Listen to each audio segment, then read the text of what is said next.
Welcome back to some of the best stories from r/TalesFromTechSupport. I hope you had a great day. Thanks for all the likes and comments on the last video. And now let's take a look at the first story. It's called A Hug for Doing the Job. I was thrown a laptop by an angry executive early this morning, with him complaining that his laptop had locked up again. Normally we have a ticketing system in place for any and all tech issues. However, when an executive wants something, he bypasses the system because ranking has its privileges. So I go through the normal routine of diagnosis, and through my efforts I see that the issue is simply bad RAM. I replace the RAM and take the unit back to the executive. He tells me he refuses to take the unit unless I have made 100% sure that everything that was wrong with it is fixed.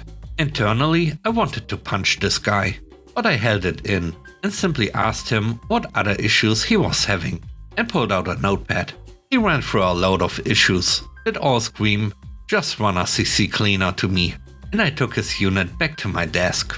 After going through and cleaning out some bad installed programs, used literally once and never again, and cleaning out junk data, I found that a folder in his roaming was reading 12 GB, but was hidden. I log in with my credentials and enable viewing hidden or protected files, and I see that the hidden folder was from 2014. Basically, it was just a bunch of pictures, and looked to be a temp folder created by one of the old programs I removed. Some kind of picture manager or something. Normally, when we see personal pictures on the machine, we are supposed to delete them immediately. Now, no one ever does this, as we are no monsters in the IT department.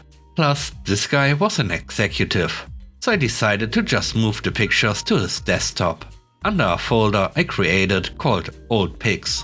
I took the laptop to him and informed him of the pics, telling him I left it up to him if he wanted them deleted or not. He thanked me for my time, and I went back to work. About an hour later, him and his wife, who had come up to join him for lunch, came over to my desk. He seemed very happy, and she was crying. Now, normally when I have nothing to do and a boss comes over, I stand up to greet them, just the way I was raised, I guess. I was not prepared for what followed and was totally shocked by the outcome. The lady wanted to thank me for finding the pictures, and the executive reached out to shake my hand, thanking me profusely, before pulling me into a hug in front of the entire IT department. I awkwardly hugged him back, and he let me go embarrassed.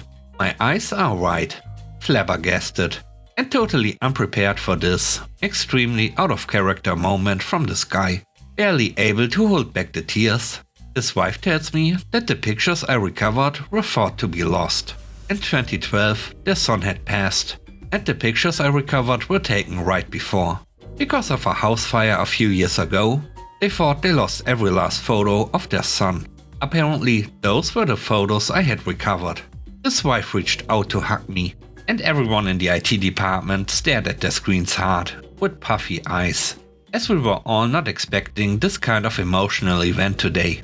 My boss came out of his office to personally thank me, and forwarded an email chain to me, ahead of a company-wide email that the CEO sent out, basically retelling the tale, while naming me personally. He threw in words about striving for excellence, and the unexpected results of everyday excellence. The next story is called Fixing the Tablet. I work in a store that offers technical support for consumer-level technology. A few days ago, I had an elderly gentleman that we'll call Pete. Our receptionist made him a walk-in appointment earlier that day, and I ended up taking it. When I opened it all up, the only notes I saw were third-party software, hard of hearing. I walked up to Pete and greeted him, saw that he was staring at my lips as to read them. Then I asked him if he knew American Sign Language. I've been trying to learn ASL as a sort of side hobby for a few months now. Pete signs yes, and we continued the conversation in Sign. Turns out the issue is with Skype, which keeps crashing on his roughly 5-year-old tablet. And he's been having difficulty video calling his wife, who is deaf. She lives on a different continent. She traveled there for a temporary work opportunity and would be there for 2 years. This being the midway point, it's now been 1 year since Pete's seen his wife. Skype is the only way they both know how to communicate efficiently long distance, as neither are comfortable with email or other text-based services. As I go through verifying that he knows his password and making sure there's a backup of his device, Pete and I are signing back and forth, and his face was completely lit up.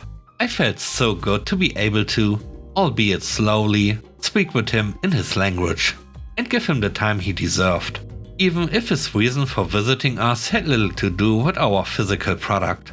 Once everything was verified and backed up, I uninstalled Skype and reinstalled it, had Pete sign in, and used Skype's test call to ensure it wouldn't crash, as it would immediately upon call creation before. All went fine. I looked down to write a few extra notes and began to hear some coughs. I looked up and there was Pete, crying, while raving to his wife through Skype. Pete called her and she picked up. He introduced me to her and told me that it'd been 3 weeks since they had heard from each other.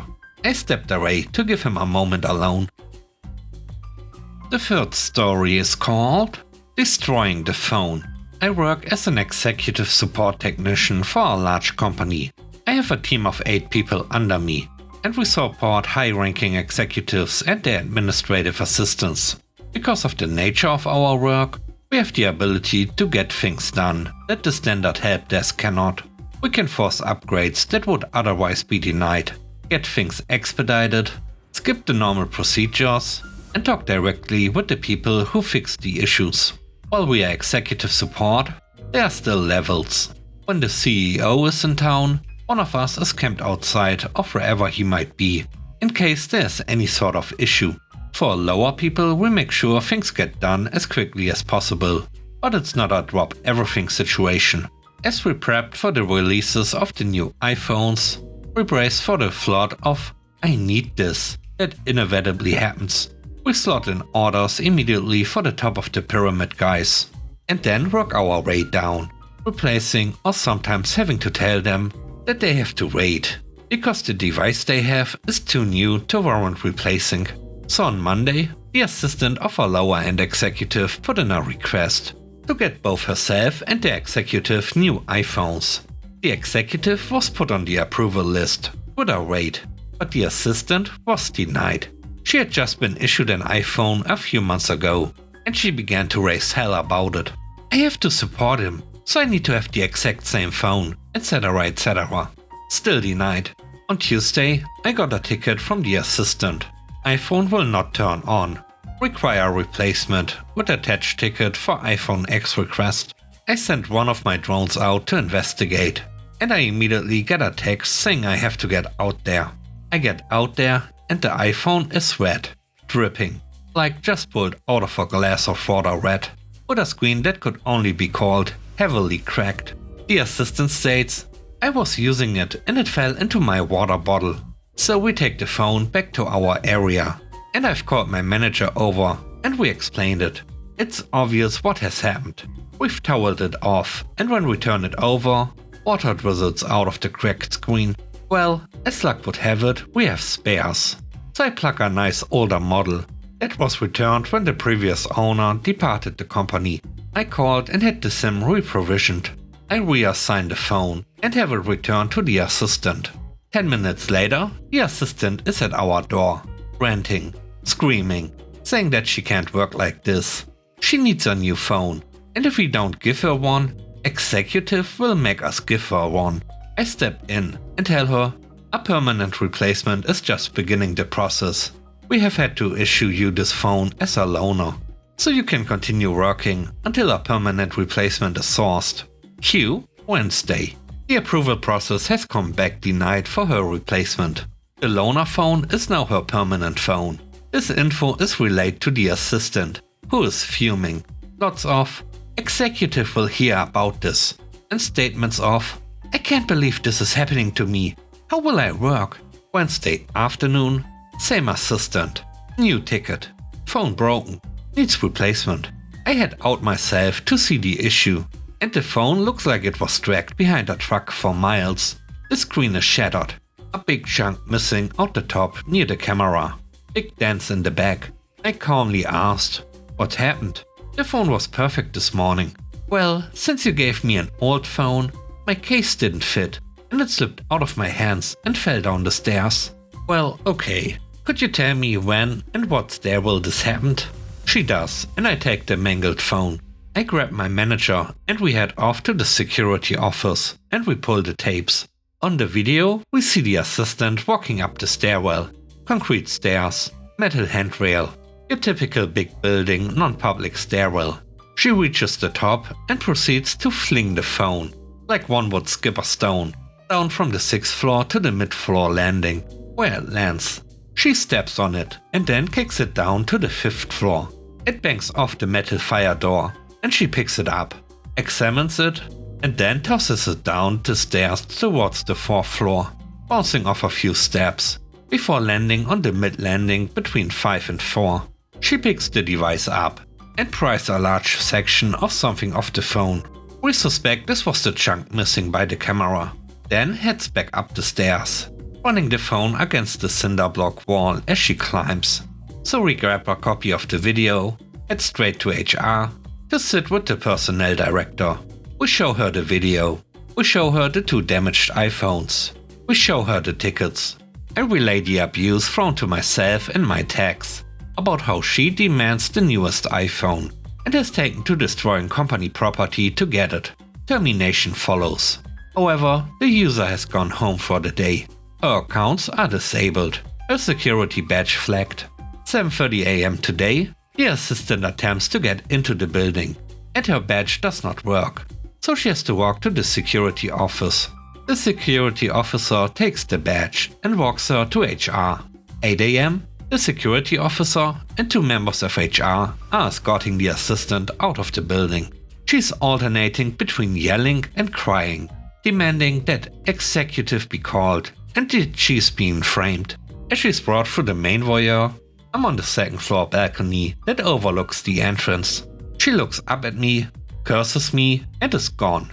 Both phones, her laptop and other equipment have been placed with the legal team as a precaution. Company policy when there's a messy separation. Maybe I'll buy my team pizza for lunch today. Seems like the right thing to do. The last story is called Compensating the Data.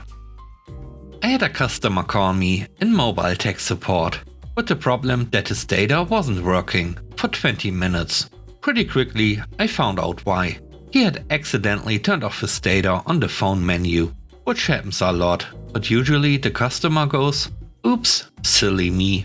This customer starts demanding that he wants compensation for his time without service and being very rude about it.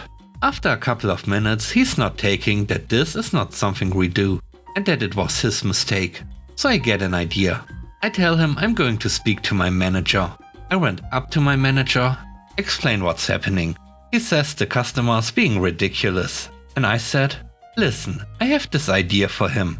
Are you okay with this?" And then explain my idea. "Are you kidding?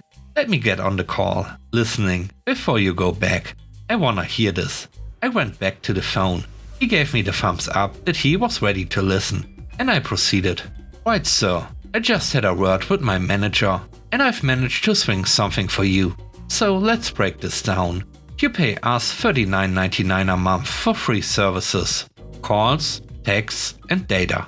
So let's divide your bill by 3. That gives us $13.33. So let's divide further by 30 days, which gives us 44 pence for your daily data.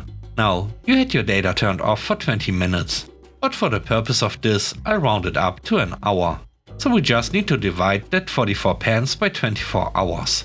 So that means you are looking at compensation of 1.8 pence. So let's just say 2. I looked over at my manager and he was covering his mouth, laughing. Customer angrily asked, "Are you having a freaking laugh?" "No sir, the math is there." He still ended up taking it.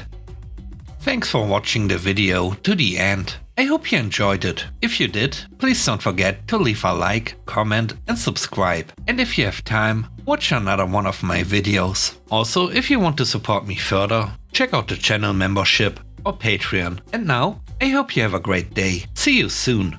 Bye bye.